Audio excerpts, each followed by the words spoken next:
Mukhang masarap to. Partneran natin ng sili.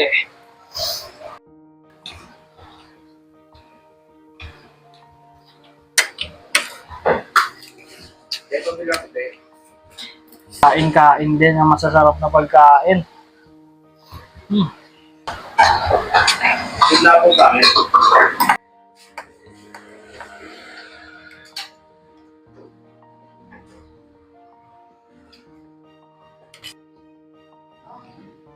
Apa?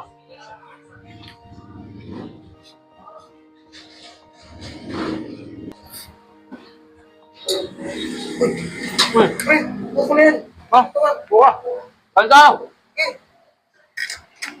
Hinahanap ka ni ma'am, di ka pumapasok. Ano sabihin ko? Hindi. Ganito kasi pre. May pinasukan ako ng isang barbershop dun eh. High-end, mukhang malakas, naka-aircon. Malinis yung kapaligiran. Ang maganda, dami rin customer na big time. Bala ko sana dun muna ako, yung testing ko eh. Titignan ko kung maayos yung gupitan, kung marami yung customer na magbibigay ng tip sa akin. Pero, titignan ko kung mabibigyan nila ako ng pabor doon.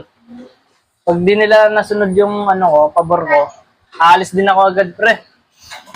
Babalik ako dun sa shop natin. Na. Wala pa rin yung barbero ko.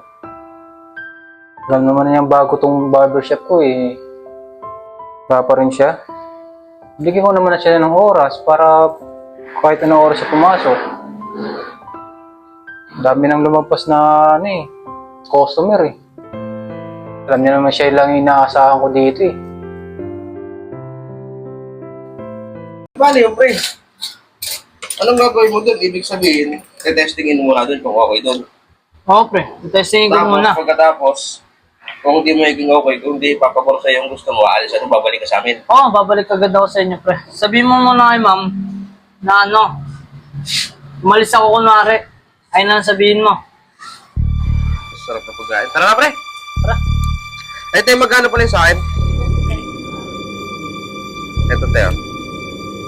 Pag sumama ka, ma-approve ka agad. Te. Tara, tara. Para may kasama man lang ako doon. Nakakaya ako milos doon eh. Pag ako lang mag-isa, kailangan may kasama talaga ako. Sasama kita pre ha. Oo, walang problema. Akong bahala sa'yo doon. Basta sure na okay doon. Hindi tayo malulugi doon. Hindi tayo malulugi doon. Pag nalugi tayo, alis tayo. Balik tayo sa dati nating shop.